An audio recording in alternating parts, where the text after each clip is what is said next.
Paris in the fall, the last months of the year and the end of the millennium. The city holds many memories for me, of cafes, of music, of love, and of death.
As I picked myself up, all I could hear was the ceaseless drone of traffic. Life went on around me. But the explosion was to change my life forever.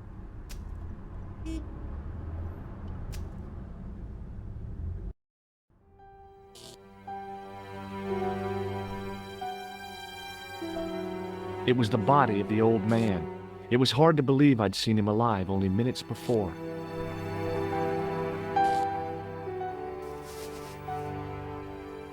I tried not to meet his stare as I searched the dead man's pockets.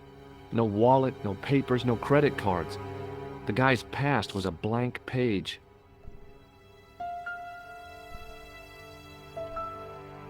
The pretty young waitress was unconscious.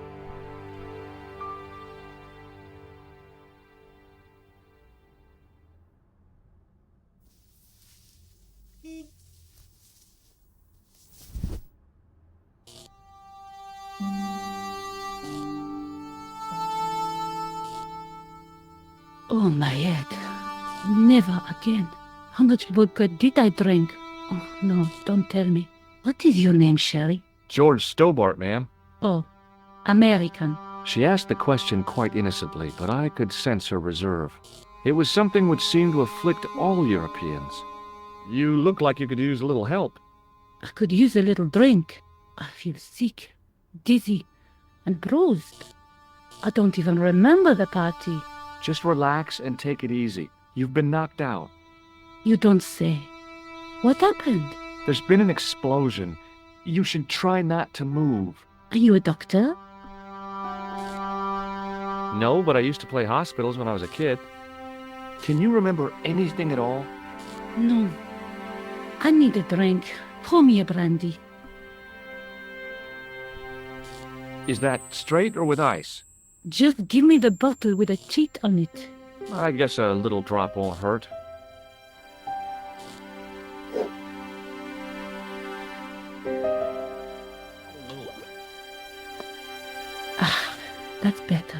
She knocked back the brandy as if it was water. I was glad I wasn't picking up the check. What about the old man? Is he dead? Yes, he is. Ah, mon Dieu. I've never seen a real-life corpse before. Except for Grandmaman. That was different. She was family. Has he gone stiff? I shouldn't think so. He's only been dead a few minutes. Did you know the old man? Non, monsieur. I never saw him before. How did the old man behave? Well, agitated. He kept looking about him at the door, at his watch. As if he was waiting for someone? Yes, I suppose so. He was worried about something, that's for sure. If you ask me, he was having an affair. He had that look about him, like a guilty husband.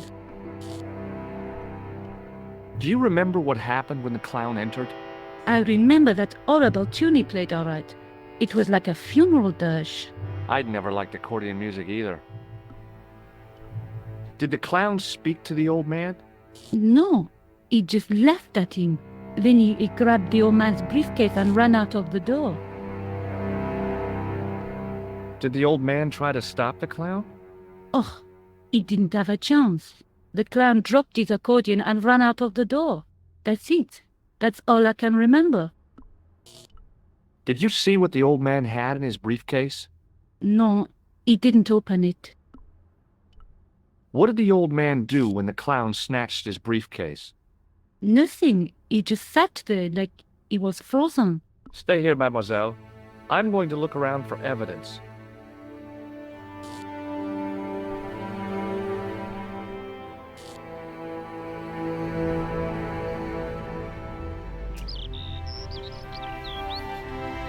The table had been overturned by the explosion. I considered straightening the table, but I figured it best not to disturb the evidence.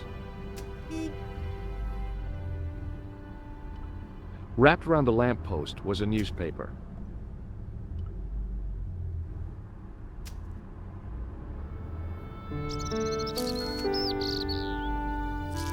The leading article referred to the visit of a Nobel Prize winner from some unpronounceable Eastern European state. That was the only news story. The rest was rumor, gossip, and sensationalism. Then I noticed the writing at the foot of the page. It read Salah ad-Din, 1345.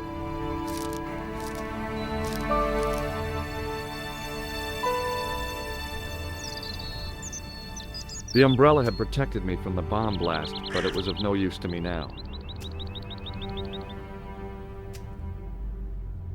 I contemplated crawling under the umbrella and pretending none of this had ever happened.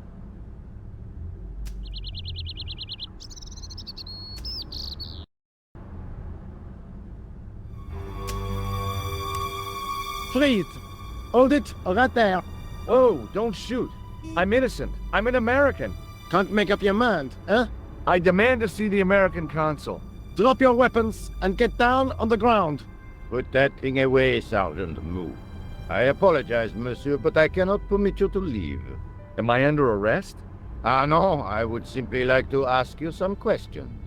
En avant, to the café, marche.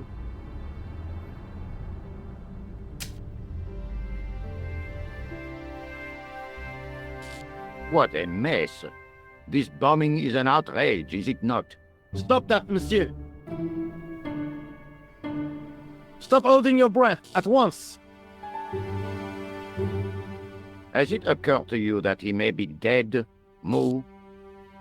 Oui, monsieur. But I prefer to look on the bright side.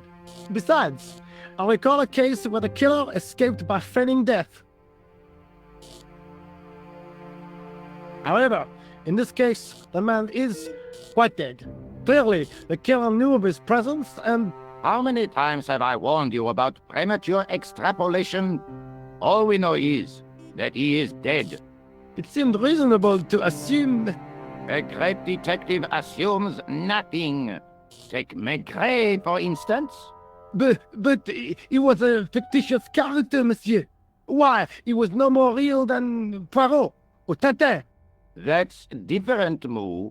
They were comedy Belgians. Anyway, it is unlikely that even you will learn much from talking to the dead. Examine the girl and take her statement, if you can.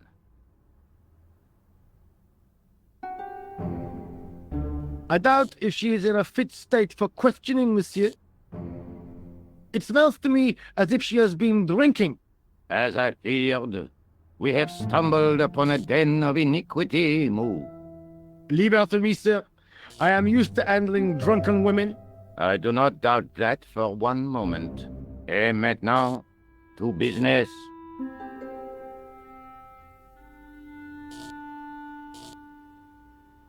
Your name, please? George Stobbart. I'm from California. And what brings you to Paris, Monsieur Stobbart? Travel. I'm touring Europe. You chose well. The city is most beautiful at this time of year, no? Yeah, I guess so, apart from the bomb blasts. Were you in the vicinity of the café at the time of the explosion? Yeah, I was sitting out on the sidewalk. I was lucky I wasn't killed. The inspector passed over my remark with no reaction. Did you see the deceased enter the café? Yes, I did. Was he alone? Yeah. And did he say anything to you? No. He was more interested in the waitress. Did you see anyone else in the café? Yeah, there was a guy dressed as a clown. He was carrying an accordion. An accordion? Bon, the picture is forming in my mind, and it is not a pretty one. Is the girl all right, Moo? She'll live if she survives the hangover. She doesn't remember seeing a clown, monsieur. That's odd, don't you think, monsieur? Who am I to believe, I wonder? Eh bien, I have heard enough. What do you mean?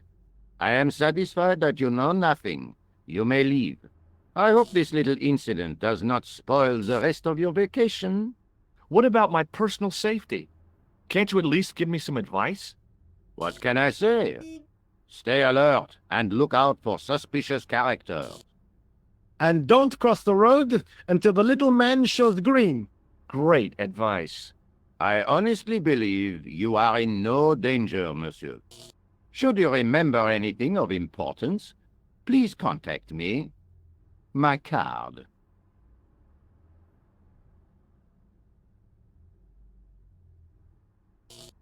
Thanks. That is all. You may go. There's not much to go on, monsieur. On the surface, no. But what lurks inside the subconscious? If the door can only be opened. Are you serious, monsieur? I thought your interest in psychic detection was purely academic. Academic? You are about to witness a scientific breakthrough.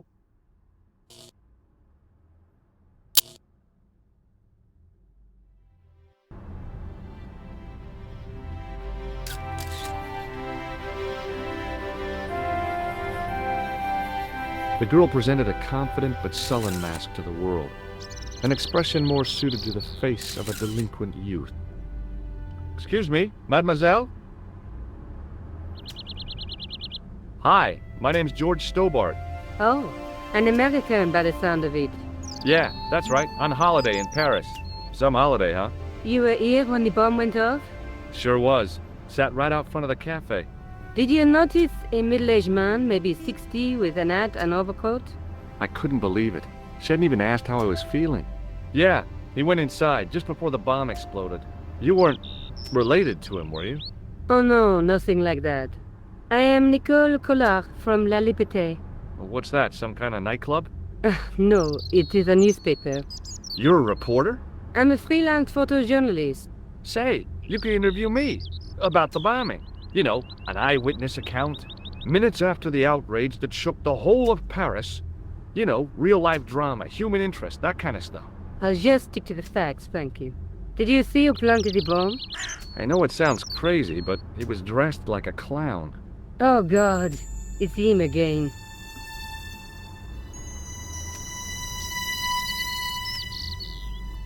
I found this newspaper outside the cafe. That is not a newspaper, it's a gossip rag. There's something written in it. Salah ed-Din, 1345. It sounds like a betting tip. The name of the horse and the time of the race. What do you think? I don't think it is. That's too obvious. I wouldn't mind betting. This is a coded message. It's a romantic notion, but I don't think so. Are you sure you don't want to look at this paper? Positive, thanks. I don't read sensationalist rag like that. Have you met the clown before? It's a long story. I have plenty of time. I don't. Who's the guy you were supposed to meet? His name was Planter. I didn't know him, but he called me last night. He said he had a story which would interest me. He asked me to meet him at the cafe. I guess I'll never know what he wanted to tell me. Not unless you have Rosso's gift for psychic interrogation.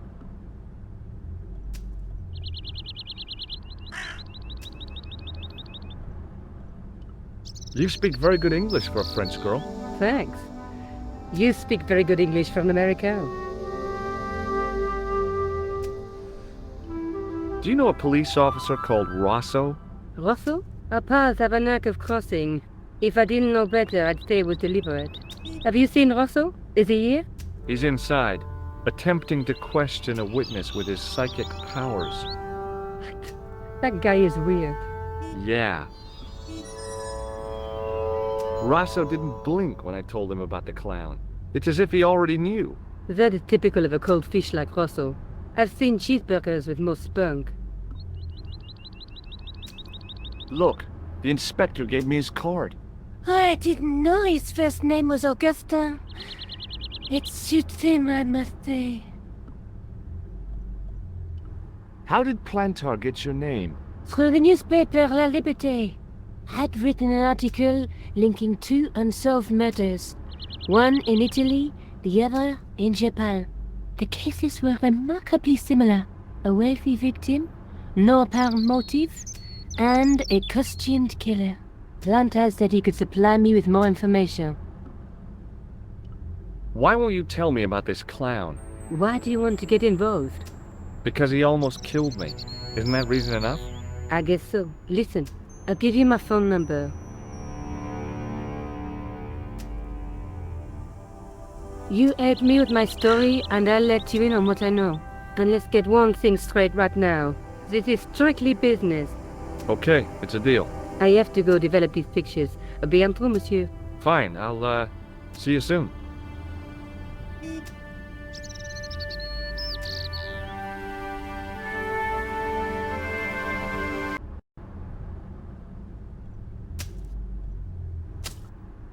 The muscular workman wore a morose expression, like a silent warning to leave him to get on with his job.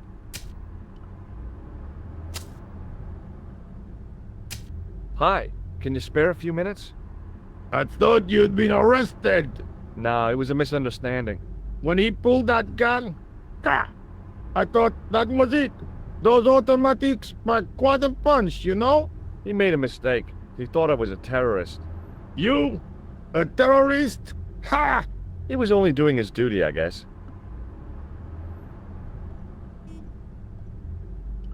Did you see an old guy with a briefcase? Wait, silly old coot. Do you know what he said to me? Work fascinates me, he says. I could watch it all day. Care did. I could have knocked his block off. Did you recognize the old man? No. Should I have done? Was he a celebrity? No, but I guess he is now. His name was Plantar. What? He's dead then? Yeah. That's too bad. Now I wish I hadn't called him what I did. If only I could turn back the clock. If only I'd been more tolerant. Regret and remorse are strange emotions. They really bring out the hammiest actors in people. Did you see a clown come by this way? A clown? Like in a circus? Yeah, with makeup and a big red nose. Huh!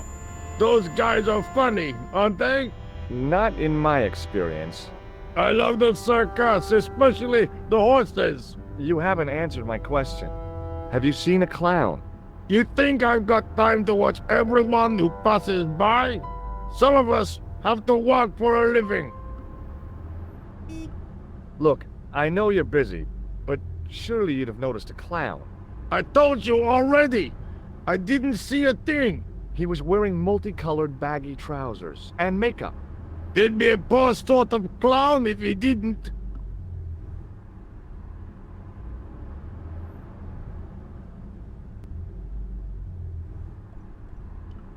Listen, I have to find that clown. He's a killer. Say, who are you anyhow? A cop? No, of course not. I mean, do I look like a cop? I guess not. How do you know this guy's a killer? Did you see him in action? Didn't you hear the explosion? The café was blown up. The clown killed the old man? That's right. Blew him up with a bomb concealed in his squeeze box. Merde. But why did he go to the bother of dressing up like a clown? Who can unravel the tangled logic of a killer's mind? I guess it's some deep-seated psychological need. Or just plain showmanship. Would you like to read my newspaper? I haven't got time to read that. Can't you see I'm busy? You could read it on your lunch break. 10 minutes is all I get. And if my boss had his way, I wouldn't get that. He'd have me on a drip, so I didn't have to stop to eat. Oh, take the newspaper and quit complaining.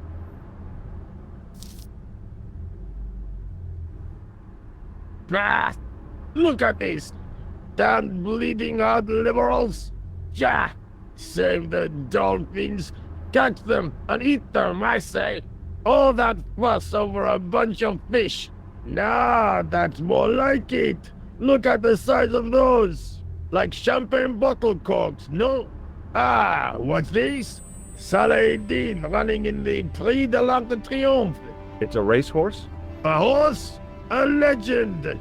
Bucephalus reborn, mon ami. Like a streak of lightning she is.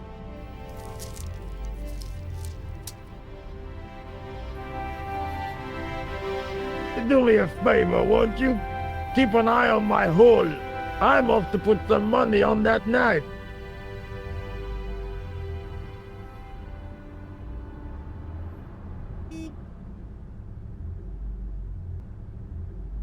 It was a battered metal toolbox.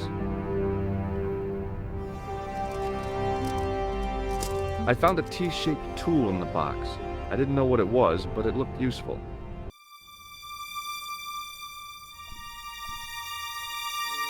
The window was protected by stout-looking iron bars.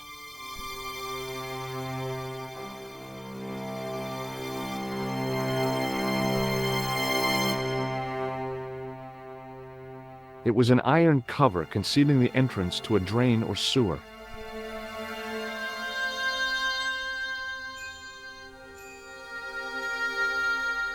I tried to lift the cover with my fingers, but couldn't gain any leverage.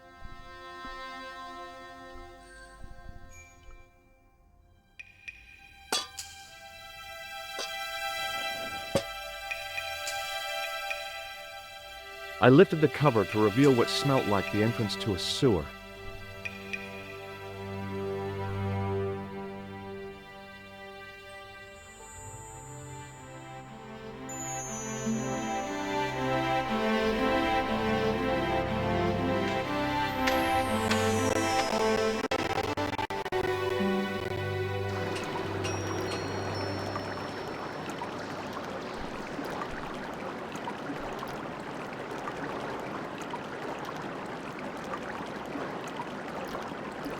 As I picked up the plastic ball, I realized it was intended to be worn. It was the clown's red nose.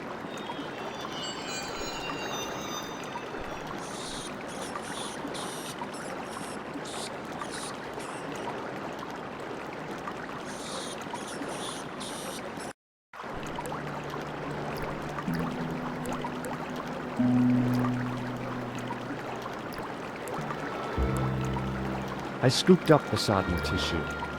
It was cold and greasy, like breakfast leftovers.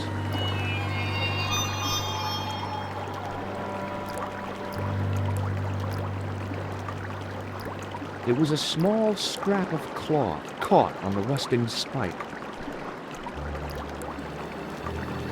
I took hold of the scrap of material and unsnagged it from the spike.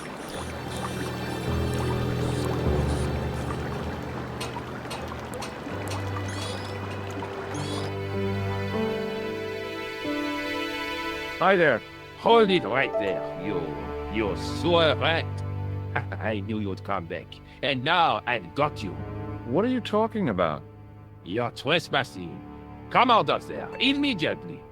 That's what I'm trying to do. Give me your hand. Ha! You won't catch me with tricks like that. Keep your distance, monsieur. Okay, okay. Now, what were you looking for? I was looking for a clown. Huh, ridiculous. Do you really expect me to believe that? He planted a bomb in the cafe and blew it up. What? The café? Blown up? Mon Dieu, that is awful. And you say the person responsible was dressed as a clown? That's right. He blew up the cafe, escaped into the sewer, changed his clothes, and came up here. Mon Dieu! Then, the man I chased, do you think that man and the clown are one and the same? Well, yes, it had crossed my mind. Ah, that still does not explain what you are doing down the sewer. For all I know, you are in league with him. Oh no, I'm just a tourist. Most tourists are content with the Eiffel Tower, the Louvre, or the Pigalle. I didn't realize my waste pipes were such an attraction. Tell me about the man you apprehended. What is there to tell? He was a typical criminal type, just like you. Does the name Plantar mean anything to you? No, it doesn't. Who is he? The man who was killed in the cafe. I'm gonna find the guy responsible. I'll find him. Even if it means following him down every sewer in every city in Europe. You need some sensible boots. You won't get far in those stupid sneakers. Do you know the waitress at the cafe? Oh, she isn't hurt, is she? No, she's fine. Oh, thank heavens. A poor girl like her isn't safe with the likes of you roaming the streets. Can't you understand? I'm not a gangster. I'm an American tourist. That's what you say. Was the guy you saw carrying a briefcase? Well, I didn't notice. Now are you going to leave? Or do I have to call the police?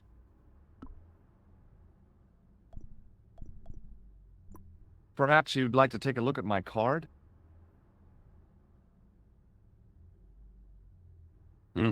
What is this? Inspector Augustin Rousseau? What does that say? Hominoid Division? A homicide. I think the ink's smudged. Then you are not a tourist. Okay, I'm not. I lied to you, and I'm sorry. Don't apologize, monsieur. You know, I had a feeling there was something different about you. It is your posture, your poise. Oh, yes. There is no mistaking the bearing of a disciplined man. And I should know. I was in the army, you know. When I was your age, I was fighting for my life in the African desert. How can I help you, Inspector? Let's start over from the beginning and tell it just like it was. Tell me about the man you apprehended.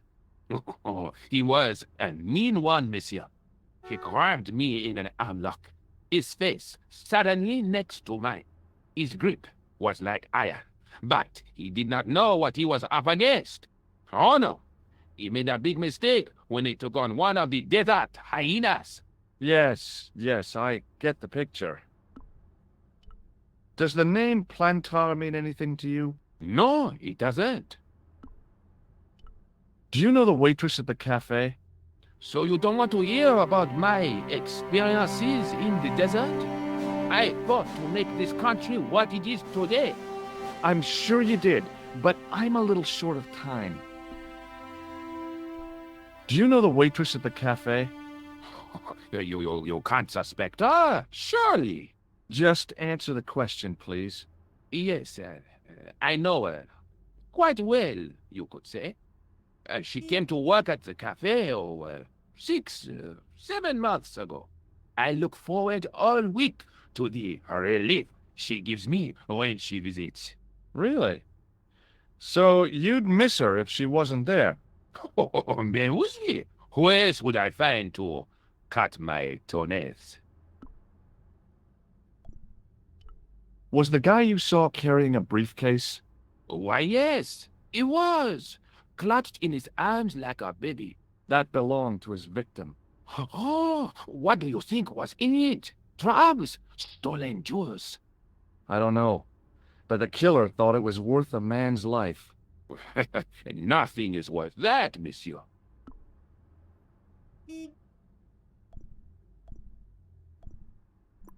This is what I used to open the manhole cover. I have one just the same as that, monsieur. I will fetch it if you like. No, don't bother. Oh, it is no bother, monsieur. Nah, forget it. Just trying to be helpful, monsieur. Take a look at this false nose. Aha! That looks like a clown's nose to me. Precisely. He must have dropped it in his panic. Unless he wanted you to find it. Why would he want to do that? To put you off the scent. Take a look at this false nose. You showed me before, monsieur. What does this tissue mean to you? Nothing, monsieur. It's disgusting. What on earth possessed you to show it to me? Someone had emptied their nostrils into it. Did I show you this tissue? Oui, monsieur. Did I show you my tool? Oui, monsieur. Just like mine, except that it is much smaller.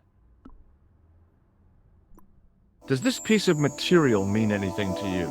Ah, that is the same cloth as the jacket I found. I'd recognize that pattern anywhere. This is the material from the jacket you found, right? Yes, monsieur. Without a doubt. Now, about the jacket you found. Do you have it here? No, monsieur. One of the sleeves was badly torn, so I sent it for repair. A pity, because otherwise it was a fine piece of quality tailoring. It had the tailor's name inside on the label. Where did you send the jacket? I gave it to an itinerant Romany seamstress. Just my luck. Was there anything in the jacket pockets? Not a sou. You know what I think? Do tell me. He changed out of the clown suit and cunningly disguised himself as an ordinary person.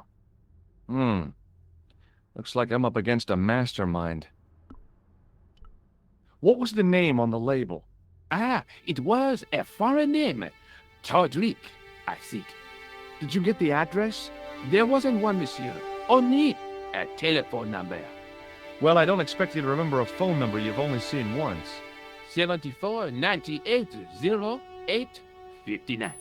You're kidding. That's his phone number? Yes, that's it. A little trick with numbers that I learned in the desert. I was taught the technique by a Tuareg shaman. That's incredible.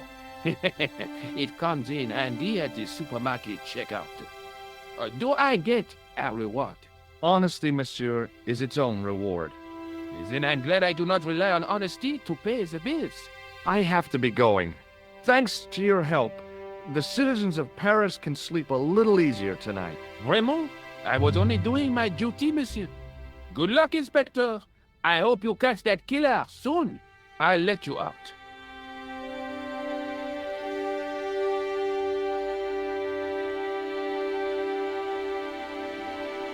I hope you find your man, Inspector. So do I.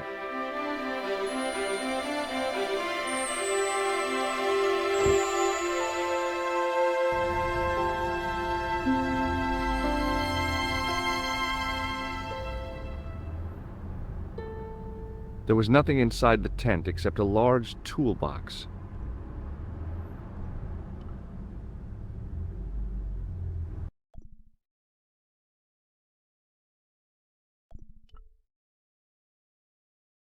Bonjour, couleur. Oh, hi. It's George Stobbart, the American at the cafe. Ah, oui.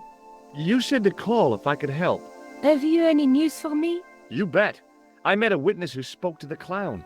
And I know where the killer gets his suits. No kidding. Hey, I'm impressed. You are? Well, it wasn't easy. Look, why don't you come here to my apartment? Fine. Where do you live? 361 Rue Jarry. Okay, I'll come right over.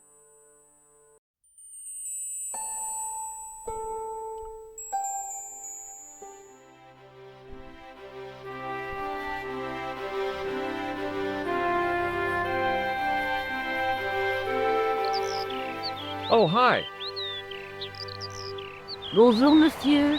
Would you like me to foretell your future? No thanks. I'm very good, and it only takes a minute. Thanks all the same, but I'm not superstitious. Besides, if it only takes a minute, that's not much of a future to look forward to.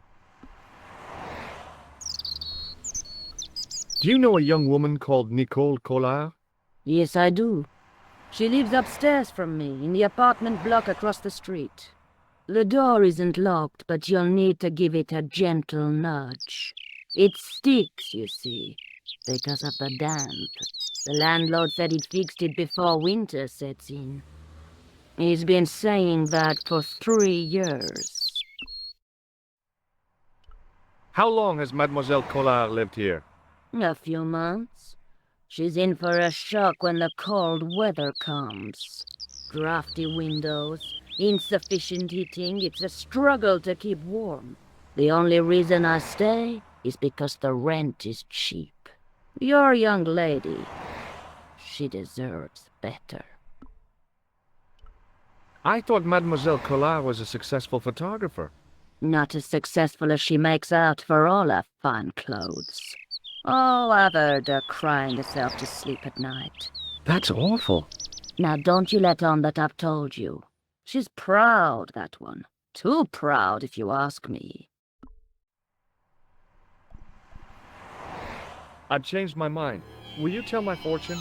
You're going on a long journey. My oh my, what a surprise. Can you tell me anything I don't already know? 10 francs, please, my dear. 10 francs? That's a ripoff. Please yourself? See you later. That's right, monsieur. You will.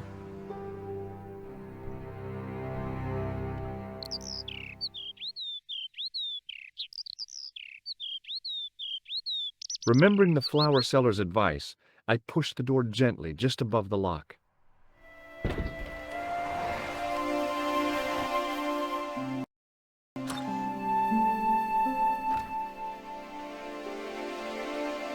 Bonjour. I'm glad you could make it, monsieur. Please, call me George. Fine.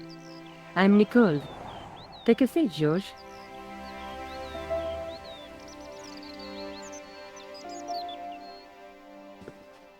Eh bien? And what have you been up to? I've been exploring the sewers beneath the cafe. I thought I could smell something bad. The clown used the sewer to escape and to change out of his costume. I guess he was in a hurry. He left his jacket behind. And? I got his tailor's phone number. You had better luck than I did. Luck, she said. Luck! Hard work, I'd call it. What happened? I took my photographs to the editor, but he wasn't interested. Can you believe it? He told me to drop his story. But you're not about to do that. Oh no, I am going to find out what's behind this killing. You know what I think? It's a conspiracy. The police in 3 different countries have kept very quiet about the murders. The press don't connect them at all. They blame them on political, religious, or militant minority extremists. That covers just about everyone.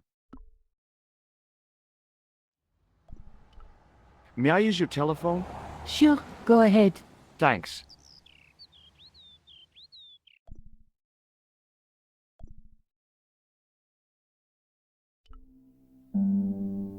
Hello? Who is this? Hi, my name's George Stobbart. You don't know me. Correct, Mr. Stobbart. I don't. What can I do for you? Well, I'm trying to trace one of your customers. Could I maybe come over and talk to you? No. No, that's not possible. Oh, okay. Forget it. Listen, all I want is a name. What are you talking about? Who are you working for? I guess you might say I'm acting in the interests of truth and justice. Thank God. I thought you were the police. There are innocent lives at stake, Mr. Todrick. Lives that you could save. You're collecting for charity, yes? No, I'm not. All I want from you is information. Go on. I'm listening.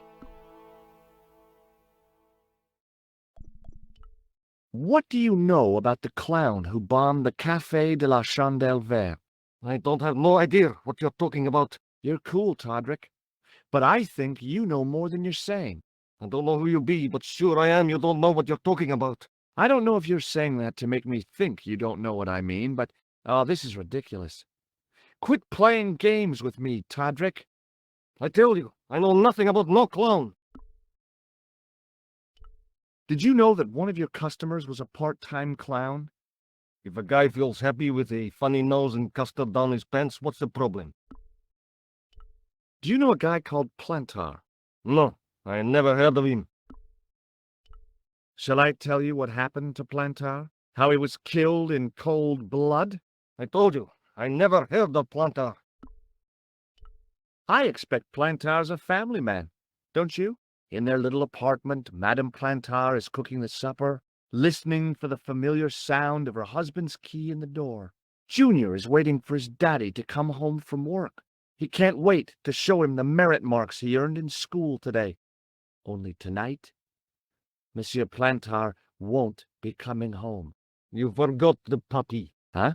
The faithful puppy dog, waiting for the sound of his master's voice. Or maybe they don't have a dog. What do you think? I don't know Plantar. I never heard of Plantar. None of this has anything to do with me. Thanks for nothing, Todrick.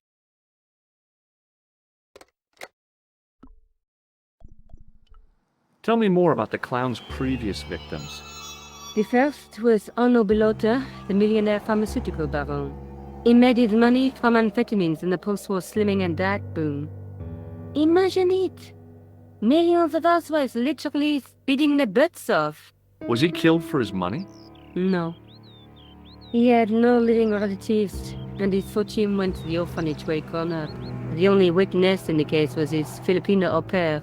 She swears he was lured to his death by a snowman.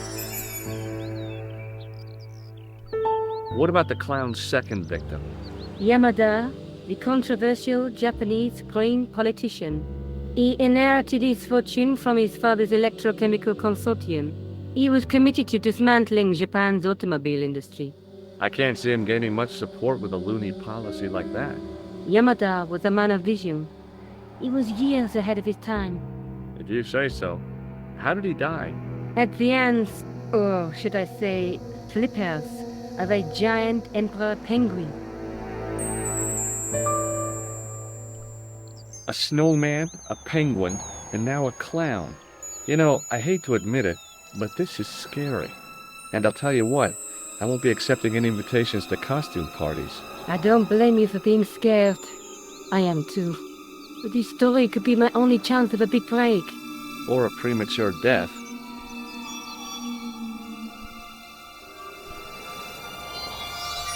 I found this false nose in the sewer. Hey, was this inside it? the contents of someone's nose? Don't be cross, George. It says La Reste du Monde. Masks and costumes. It's a costume shop near the Gare Saint-Lazare. I'll check it out. Maybe the owner remembers who hired the clown costume. Why don't you put it on, George? No way am I wearing this. I'd look really stupid. Besides, you might have had a cold.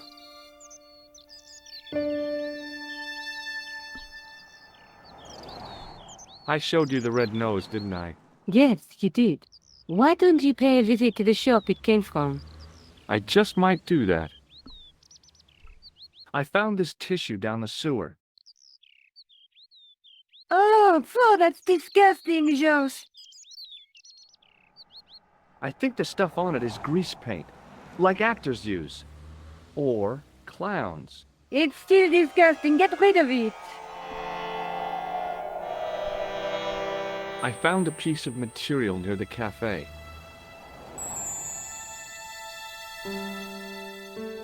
When I showed it to the concierge, he recognized it right away. It's very distinctive, all right. Just wait until you see this. I developed the film I shot at the cafe. Here, George, it's an enlargement I made. Look what that guy's wearing. Checkered pants. The same material as I found in the sewer. That's right. This guy shouldn't be difficult to find. Oh no? Take a close look at his left cheek. A scar. In the shape of a horseshoe. Oh, a crescent moon.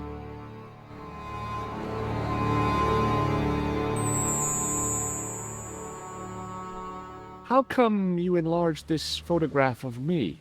Because I noticed the guy behind you, of course.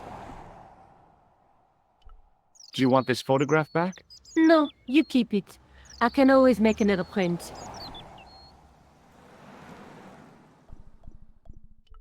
Tell me more about yourself. Oh, there is not much to tell. Well, how did you get into photography? I guess I owe that to my father. He bought my first camera. I was 8 and my parents had just split up. Did you live with your father? Yes, my mother went off with her new boyfriend. I don't mind. Papa was all I needed. 4 years later, he died in a plane crash. Ah, I'm sorry. Well, it's all right. I don't mind talking about him.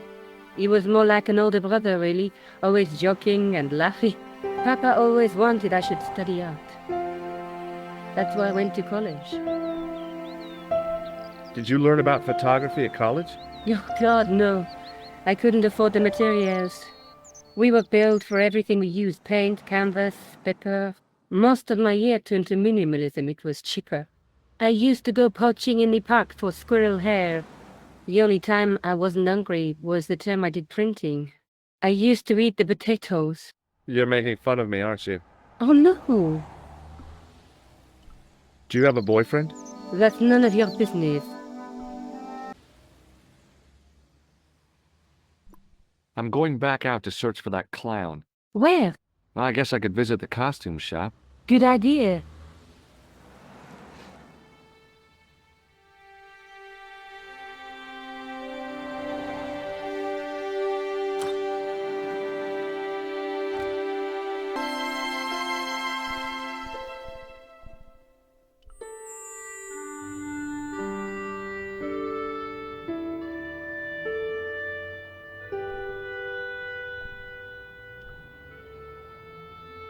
Excuse me. Bonjour, monsieur. Please, come in. Welcome. Leave the mundane world behind, but in these four walls, fantasy is king. I don't want a costume. Didn't you ever dress up when you were a child? Not that I remember. Incredible. You'll be telling me next that you never shared your elder sister's lingerie. I don't have a sister, and I think I'd look pretty silly in a brassiere. I just need some information. Of course. How can I help you? I'm looking for a man who hired a clown costume from you. Oui, monsieur. I do not see how I can help. Don't you keep a record of costumes that you've rented out? Of course, monsieur, but... Well, then I'd like to check your records. Give me the names of everyone who's rented a clown suit. Impossible. There are too many. The clown I'm looking for is a cold-blooded killer. Give me his name, and I'll see he's brought to justice. I'd help you if I could, but you can't expect me to remember all my customers. You see, the clown costume is our most popular line, monsieur. On average, we hire out more than 30 clown suits a week. You'll have to give me more to go by. A description, perhaps? How come clowns are so popular? I think it has something to do with their unpredictable nature. Personally, I think clowns should be banned, along with mimes. Oh, come now. Who doesn't love clowns? Me, for one. Do you want this red nose back? Not after it's been worn, thank you. Does this dirty tissue mean anything to you? Let me smell that.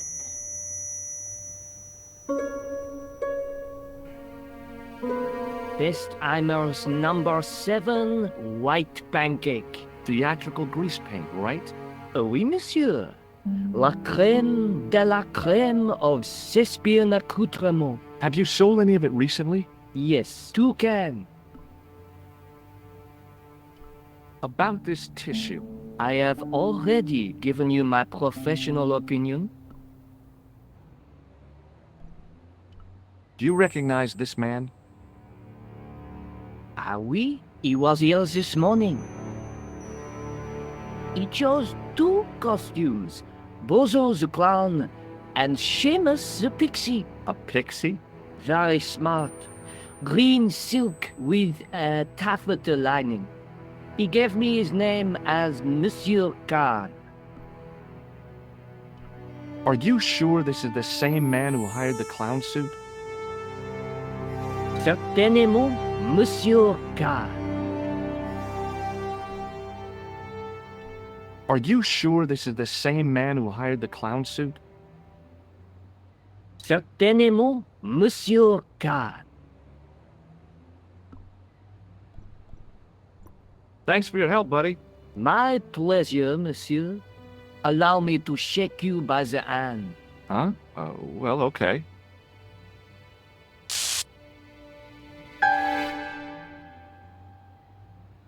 What are you trying to do, kill me?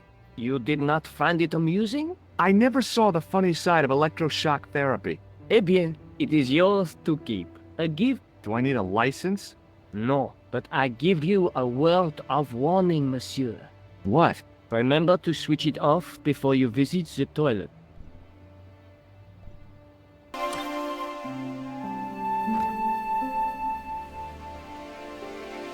Salut, George. What news? I've been to the costume shop.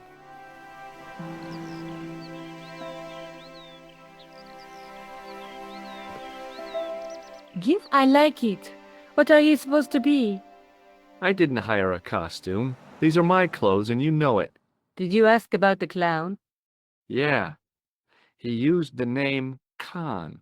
He hired 2 costumes, the clown and a pixie. Then we won't jump ahead of him. How do you make that out? He probably plans to use the pixie suit next time he kills. Oh God, don't let it be me. I don't deserve to die at the hands of a pixie. Don't be silly, George. That won't happen. Oh no? No, because every time you see a pixie, you're going to run like hell. What are you doing to help trace the killer clown? Research, George. Yeah? You have a copy of the clown's yearbook? I have a telephone and lots of contacts. Oh, well, did you find anything useful? Not yet. I'm employing my first and most useful weapon. What's that? Patience. Oh, I've heard of that. Isn't it a substitute for decisive thinking? Have you found out any more about the murders? Well, it may be nothing, but both the clown's victims visited Paris earlier this year. When? The second week of July. They were both here at the same time. Did they meet? I don't know, but I can't imagine it was coincidence. The guy at the novelty shop gave me this. What is it? A hand buzzer. You put it in your hand and give people electric shocks. Why? It's a gag. A practical joke. If you ever use it on me, I'll break your arm. Okay. I get the picture. Hey, Nico, shake hands with me. No chance, Buster. May I use your telephone? Sure, go ahead. Thanks.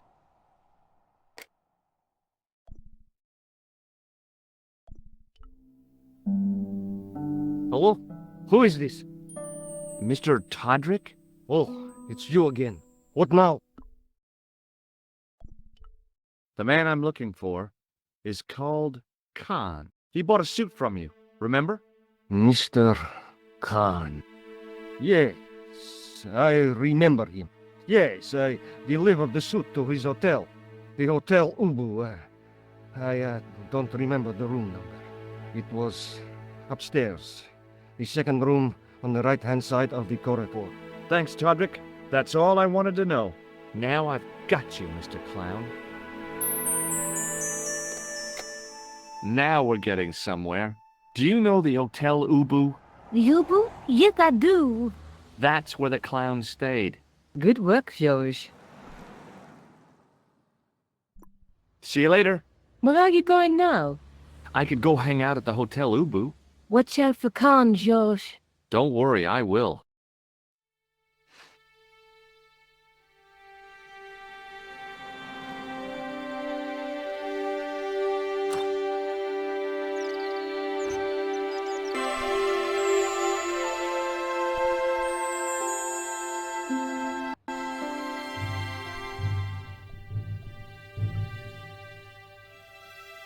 Excuse me. Yes?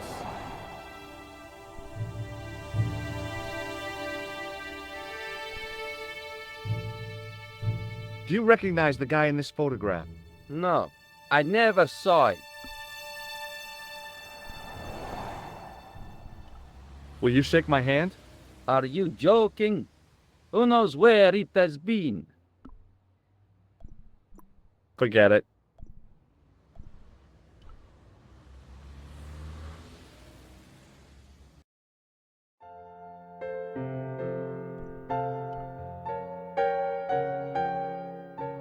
Hi there, ma'am.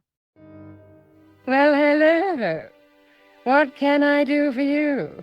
I'm looking for a man. You disappoint me, my dear. For one foolish moment I thought... But never mind. Aren't you going to tell me your name? George Stobbart, ma'am. How sweet! I once had a stable boy called George. I am Lady Piermont. The common reaction is to kneel and stutter, but it's not obligatory. A real lady? I mean, you're an honest-to-God aristocrat? Oh, I don't know about that.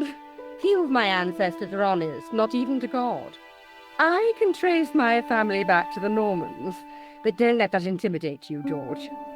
Beneath that impressive pedigree, I'm just flesh and blood. The blood may be blue, but the flesh is the plump beef of old England, so to speak. You appear distracted, George. Is there any way I can help you?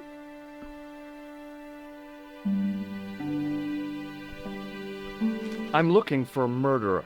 Good heavens! You're a private detective. That's correct, ma'am. What's the term you Americans use? It's on the tip of my tongue. I believe what you're thinking of is Dick. Precisely. Have you come across a man who calls himself Khan? I am familiar with only one person named Khan. Genghis Khan, the legendary Mongol barbarian chieftain? No, darling. Kevin. Kevin Khan? I never heard of him. I'd be most surprised if you had, darling. He's a pharmacist in Hemel Hempstead. Organizes fundraising for the Rotarians. Lovely man. Does he have a scar on his cheek? I really wouldn't know, sweetie. Do you recognize the man in this photograph? My God, it's him. That's Merlin. She represented everything I loved about the English. The lady was totally deranged. Merlin? You mean King Arthur's wizard? Good heavens, no. Monsieur Merlin is a fellow guest. Did I show you this photograph? Yes, darling. Are you here in Paris on vacation? No, darling, I'm on holiday. I needed to get away after Algy's funeral. I didn't realize you were mourning the loss of a loved one. I'm not. He was my husband. I'm sorry to hear about your husband's death. You wouldn't be if you knew him, my dear. It gave me the opportunity to take a well-deserved holiday. Daphne suggested a change of scenery. Paris, she said. The wild romance is just what you need to take your mind off the inquest. Well, the closest I came to romance was being wooed by a drunken Breton chef. I must say I was disappointed with his coq au vin. Not at all what I was expecting. I was thinking of cutting my holiday short, packing my bags and heading back to Hempstead. That was until last night. What happened to you last night? I was stricken, Mr. Stobbart. Cupid's arrow has cleft my bosom. They couldn't really miss. It was just as I'd always imagined it should be. The intimacy of candlelight, romantic music tinkling across the room, and then a stranger's glance.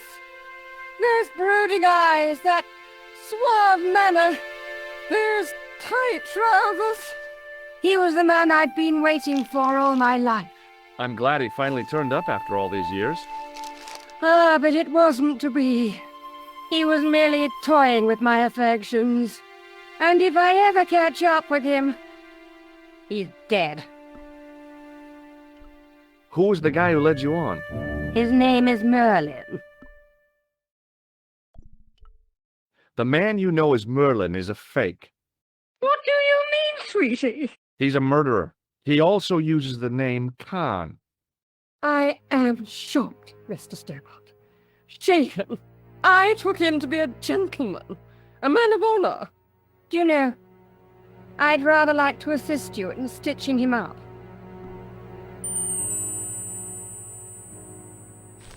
When did you last see Merlin? It was no more than an hour ago. He came downstairs and spoke to that clerk chappie. Something passed hands. I couldn't see what exactly. A briefcase? No, smaller than that. A bundle of papers, perhaps. The clerk put it in the hotel safe and Merlin went out. Are you sure you saw Merlin putting documents in the safe? Yes, darling, positive. I wonder what they were. Obviously something of great importance. Yeah. I'd sure like to get my hands on whatever it is. I'll bet they had something to do with Plantar's briefcase. Has Merlin returned to the hotel? No, he hasn't. Are you going to search his room? If I could get in there, I would. I have to go, ma'am.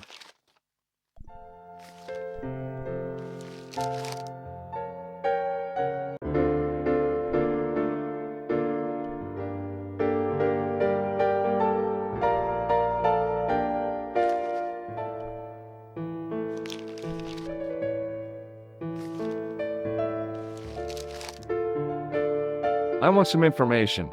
Who are you? The police? I'm conducting a private investigation. Ah, I know only too well what you mean. That is one of the drawbacks of the catering business. When people book into an hotel, they leave their morals at home, no? Do you know a man named Plantar? No, monsieur. I'm looking for a man who dresses like a clown. This is a highly respectable hotel, monsieur. There are no clowns here. If you say so. I believe Khan, the man with the scar, is also known as Merlin. What of it? What do you want? Access to his room. Do you have a license, monsieur? Huh? A private investigator's license? Well, not exactly, but I can explain everything. I am sorry, but without credentials, I cannot help. I insist you give me the key to Merlin's room. I cannot do that, monsieur. This guy Merlin is a menace. So you say, monsieur. He's not only a danger to society, but to your guests as well. He has toyed with the affections of Lady Piermont. Ciel, are there no depths to which he will not sink? Precisely. He's already killed once, twice, maybe as many as 3 times. With your help, I just might be able to stop him. But what if he finds out I have helped you? No, I cannot do it. I'd like to retrieve something from your safe. Ah, oui, monsieur. May I see some form of identification? Like what? A driving license, perhaps? I don't drive. Your passport? I don't have it with me. I could show you my operation scar. I'm sorry, monsieur. I must have some form of unique ID. You won't find a more unique ID than my scar. I'm sorry. I must insist on a more traditional identification. Rats. Do you recognize the man in this photograph? Yes, monsieur. That man is one of our guests. What name?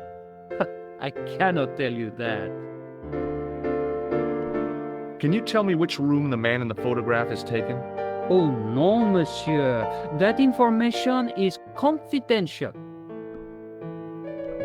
Would it make a difference if I told you the guy in the photo was a murderer? We are accustomed to catering for celebrities, monsieur. Movie stars, politicians, royalty, sporting personalities, they all stay here. Did I show you this photograph? Yes, you did, monsieur. Hey, shake my hand. I'd rather not, monsieur. I'm still sore from the shock administered by one of the guests. He was secretly concealing an electrical device in the palm of his hand. Practical jokes are so puerile, don't you think? Oh, yeah, sure. Thanks for your help, buddy.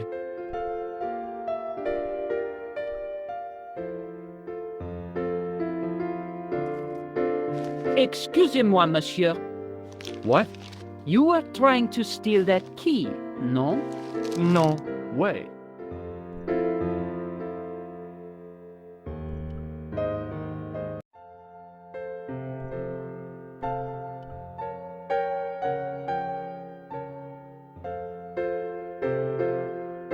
Hi, ma'am. Hello, George. What can I do for you now? Would you distract the clerk while I borrow a key? Are you asking me to aid you in a criminal act, darling? I guess I am. Good heavens, I must be dreaming. I don't think so, ma'am. Now tell me, why do you want to get into that room? It's next to the room the killer is using. Ah, so you plan to eavesdrop on Merlin? I was hoping there might be a connecting door. I shouldn't think my feminine charms would be much use in this case, but a good dose of English arrogance might do the trick.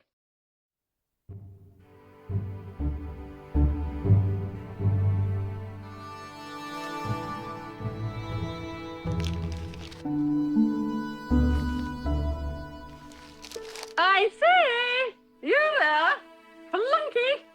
Oui, madame. Listen carefully. You do understand English, don't you?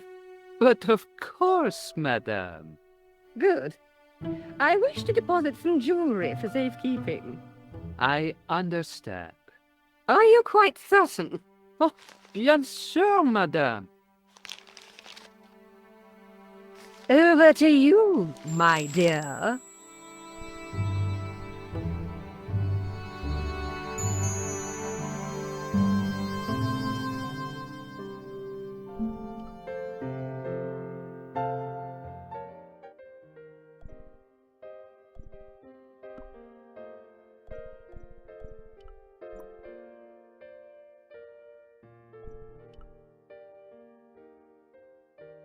Maybe it wasn't the right room, but this was the right key.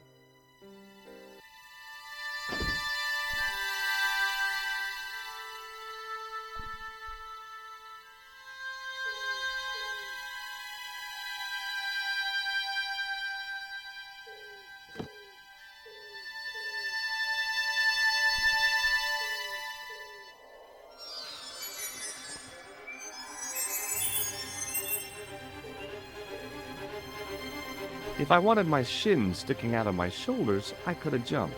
Mama Stobbart didn't raise no suicidal fools, though.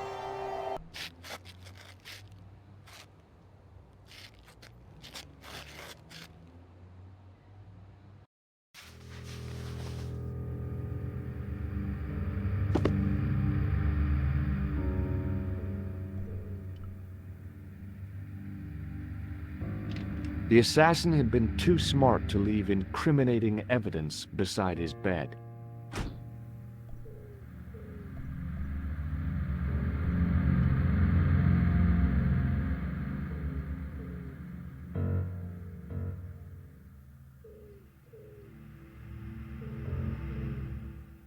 The bed was freshly made, and the crisp white sheets told me nothing about the killer's habits.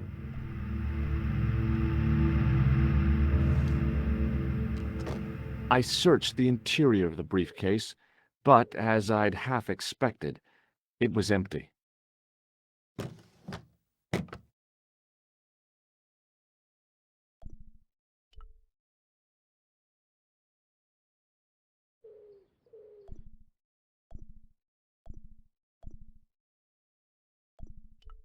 There was nothing in the pockets of the pants.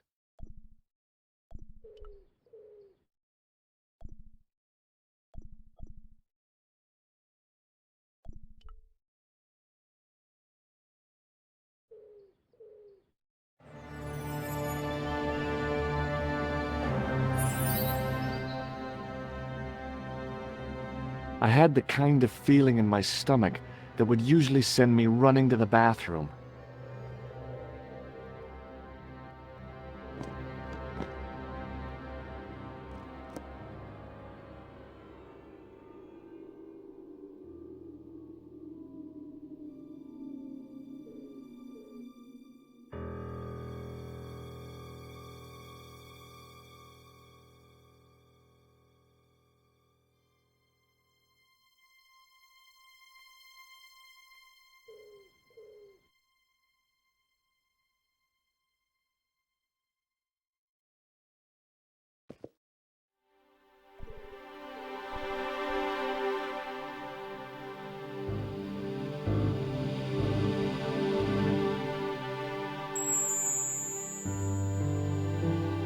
I couldn't believe my luck when I found 2 items in the pockets of the pants.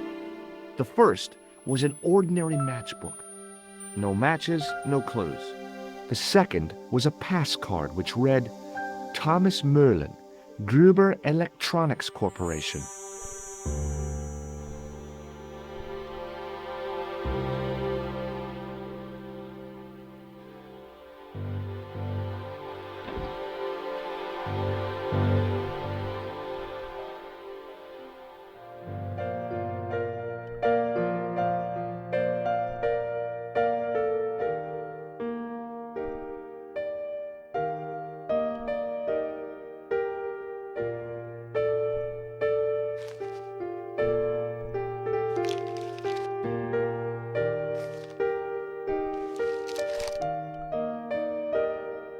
What now, monsieur?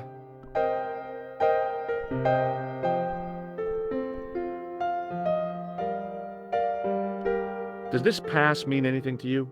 That is Monsieur Merlin's property. That's right. Merlin the murderer. I want to see what he's left in your safe. Impossible. I cannot betray his confidence, no matter what you say he's done. You're making a big mistake. Maybe. I can live with that. Did I show you this pass? Oui, monsieur. Thanks for your help, buddy.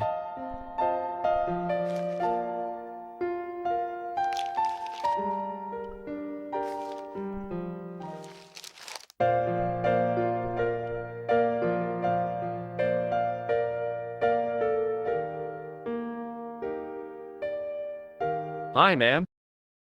Hello, George. What can I do? I found this pass in Merlin's room. So, that deceitful little man is passing himself off as an electrician, is he? Uh-huh. This guy probably has a million faces. I showed the pass to the clerk, hoping he'd give me Merlin's papers. But he wouldn't buy it. He's too scared. I'll give him something to be scared of. Follow me, George!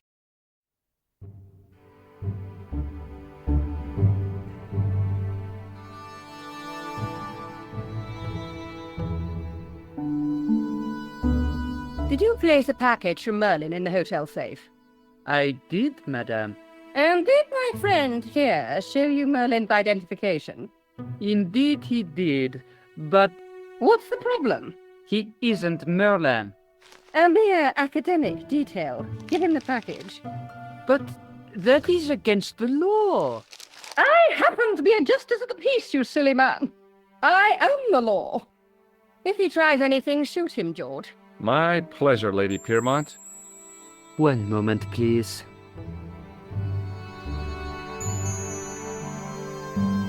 You know, I haven't enjoyed myself this much since Greenham Common. I don't know what I would have done without you, Lady Piermont. Voilà, monsieur. Le manuscrit de Monsieur Merlin. Thanks. How satisfying. An Anglo-American alliance that actually worked. The clerk had given me a tightly rolled sheet of parchment. I decided not to unroll it until I was safely back in Nico's apartment.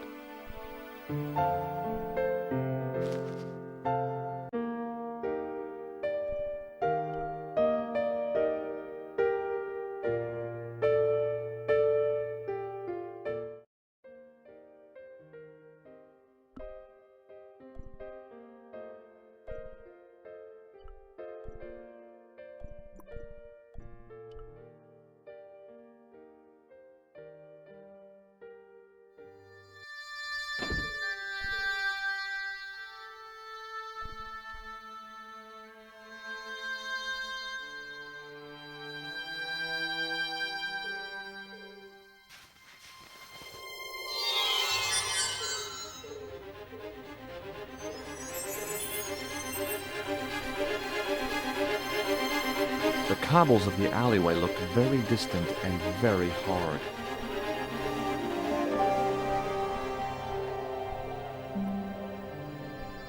I knew this was no way to treat an ancient manuscript, but I couldn't let it fall into the hands of the goons waiting outside.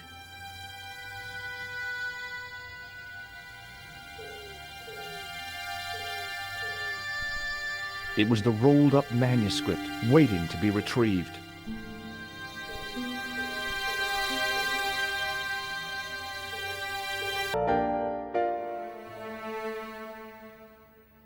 Just a minute, monsieur. What's your problem? No problem, if you cooperate. What do you want?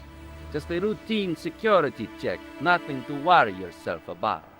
Oh, well, all right. Search him, Flap. You bet. Hey, knock it off. Get off, you big ape. Nothing, Guido. Zilch. Our apologies, monsieur. What?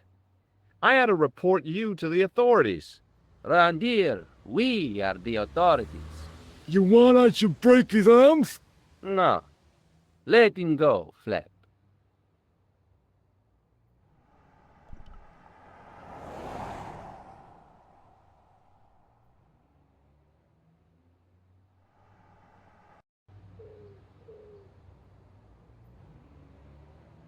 If the manuscript was what Flap and Guido were after, they were going to be disappointed. I couldn't wait to get back to Nico's apartment and check it out.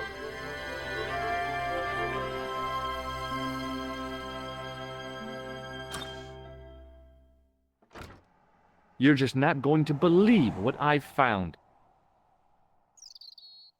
It's not another part of the clown's costume, is it?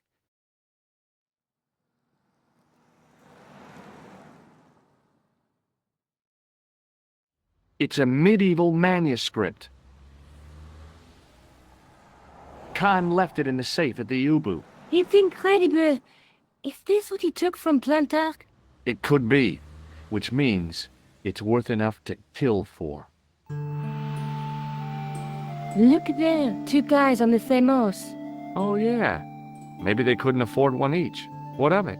Have you ever heard of the Knights Templar? Their official seal was an image of two knights sharing a horse. Whatever this manuscript means, it's connected with the Templars. How come you know about these knights? I learned about them while writing an article on the Crusades. This guy, named Hughes the Pagan, arrived one day at the court of King of Jerusalem. He offered to protect the Christian pilgrims from the displaced Muslim armies. The king would be able to guarantee safe transit to Christians in the Holy Land. Safer journeys meant more pilgrims, and pilgrims meant trade and wealth. The Templars proved invaluable to the king as a mercenary army. It was said that they never asked how many the enemy numbered, just where they were. And as the years went by, the Templars grew in wealth and numbers. They were so rich, even kings came to them for loans. But at the height of their power, they fell foul of the King of France. He rounded them up and turned them over to the Inquisition. Thousands of Templars were subject to torture and confessed to heresy. Of course, at the hands of the Inquisition, there wasn't much they wouldn't confess to. The last Grand Master Jacques de Molay was burned alive. But the treasure of the Knights Templar was never found.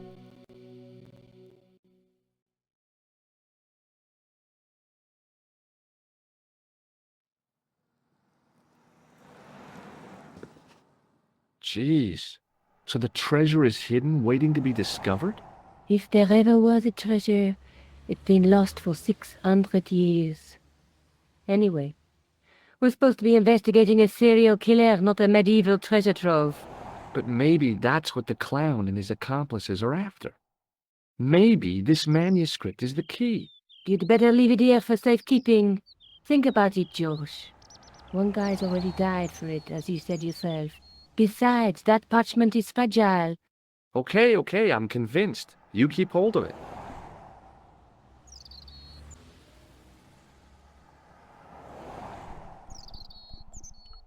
I found Plantow's briefcase in the killer's hotel room. It was empty, of course.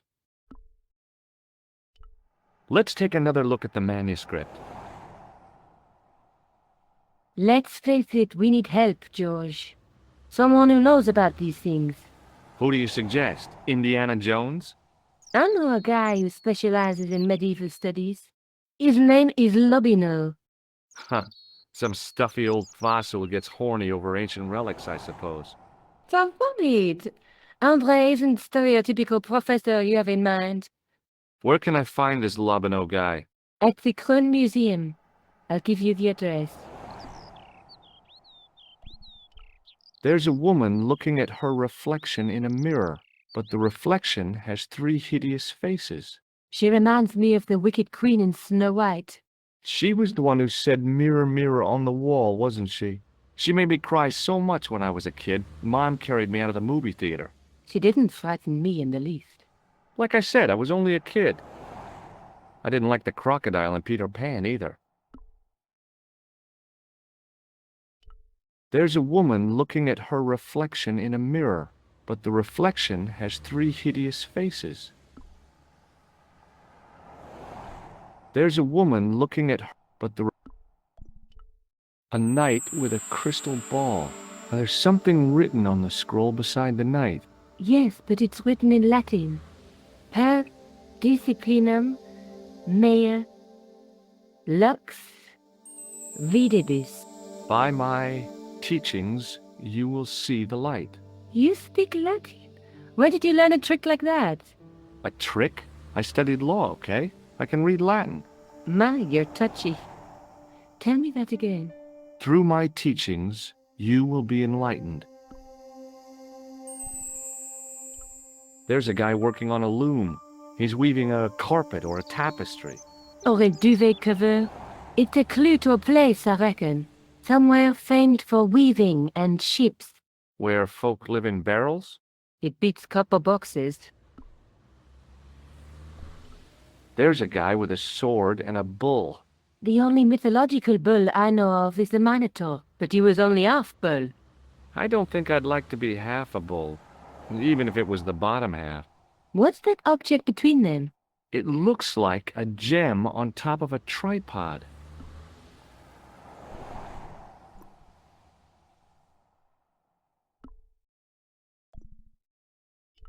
Let's take another look at the manuscript.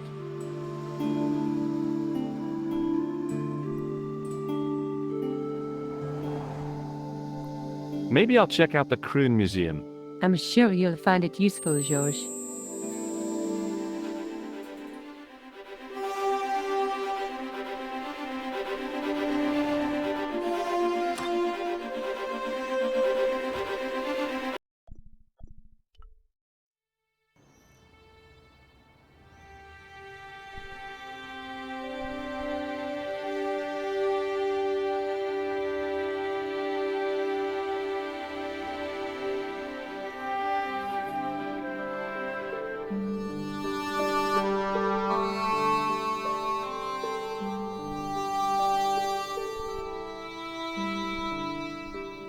Pardon me, Oui, monsieur? are you Lobineau? Oh, no. Fancy you mistaking me for him. No. I am the deputy custodian. But Lobineau does work here. Work? I wouldn't go so far as to call it that. He studies here most days, but as you can see for yourself, not today. Do you know anything about the Knights of the Temple? No, sir. Not a sausage. Thanks for your help.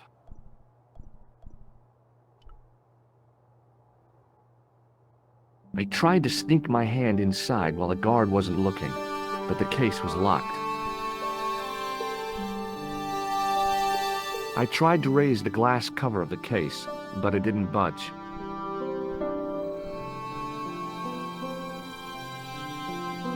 In the case was a spindly tripod, blackened with age and pitted with rust.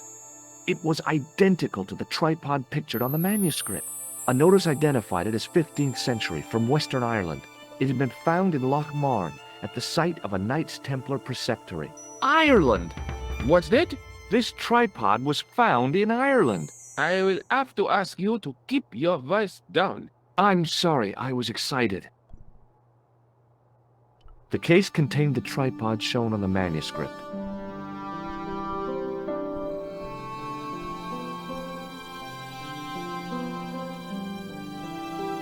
The case contained a collection of rocks. They were all shapes and colors, but they were still rocks.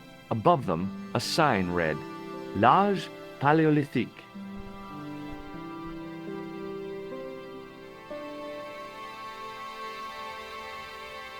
The tripod was definitely the one on the manuscript. The Templar connection confirmed it. I was tempted to go to Ireland to check it out.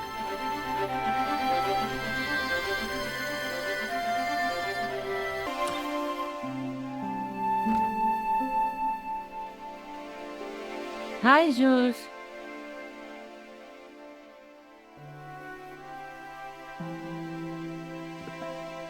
I found the tripod. Where? In the museum. It belonged to the Templars. It was dug up in Ireland at a place called Loch Marne. I have heard of Loch Marne. I read an article about the castle. Take a look for yourself.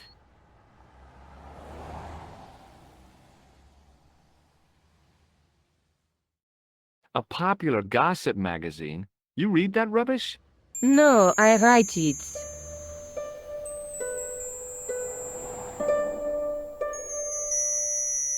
Professor Nigel Pegram, excavating the medieval castle at Loch Marne. That's strange. What? He resigned his chair at Durham University in order to devote his time to the excavation. Not only that, but he canceled the filming of a 4th series of his popular television program.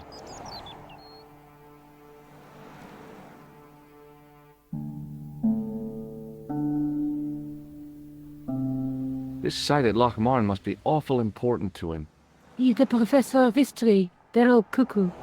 All the same, I'd like to talk to this Professor Pegram. How do you feel about a trip to Ireland? Disappointed. Huh? But I won't be going. I want to follow up the Bellotta case. If you really think Picram's gem is important, why don't you visit Lochmarn? On my own? I'm not so sure about that. Where is Ireland exactly? What do you know about Professor Pegram? I've seen a television program, Picram's Past. He's written a book, The Crusader Families of Ireland. I'll bet he'd be interested in the manuscript.